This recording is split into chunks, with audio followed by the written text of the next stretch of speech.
J'ai deux sortes de pieds de mouton. Donc il y a le vrai pied de mouton qui est de couleur crème, avec des aiguillons qui descendent sur le pied, et le pied de mouton roux avec des aiguillons qui s'arrêtent net au niveau du pied.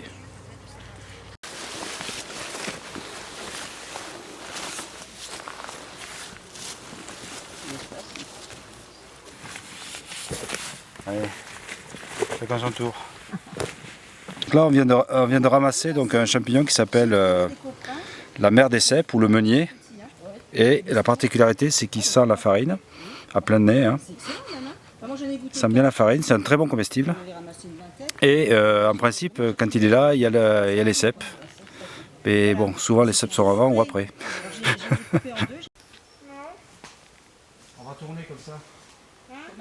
On va tourner comme ça pour revenir. Donc celle-là, la chanterelle, elle a des plis. Alors on voit que là il y a beaucoup de plis, mais il y a d'autres chanterelles où il n'y a pratiquement pas de plis. On a cueilli des pieds de mouton, qui est un bon comestible. Là c'est le vrai pied de mouton. Sachant qu'il y a aussi le pied de mouton de couleur rousse, qui est plus petit en général.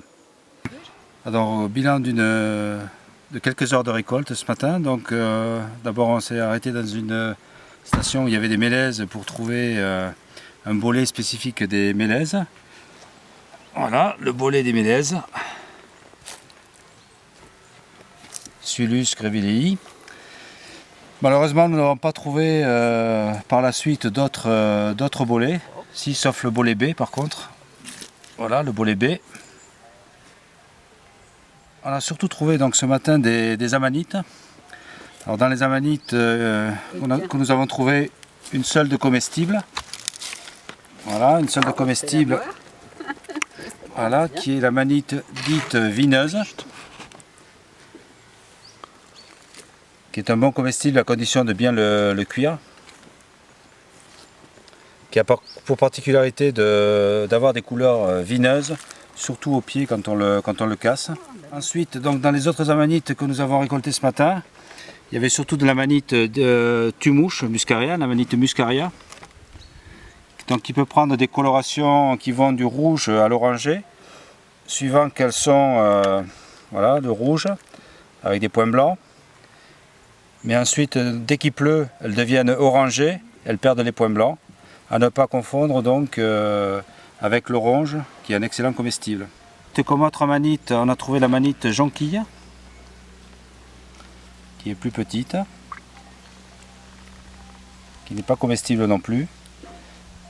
Et puis on a trouvé une autre amanite, l'amanite vaginée, que malheureusement je ne vois plus. Voilà, donc beaucoup d'amanites ce matin. En dehors des amanites, on a trouvé un magnifique Sparasis crispa, qu'on appelle aussi chou-fleur, qui est un comestible apprécié par certaines personnes et certains restaurateurs. Bon, il y a du travail pour le nettoyer. Et puis ensuite, on a trouvé quelques chanterelles. Donc chanterelle en tube, qui est aussi un bon comestible. Voilà, donc bilan de quelques heures de prospection. On n'a pas tout ramassé, mais bon, on va continuer pour le salon.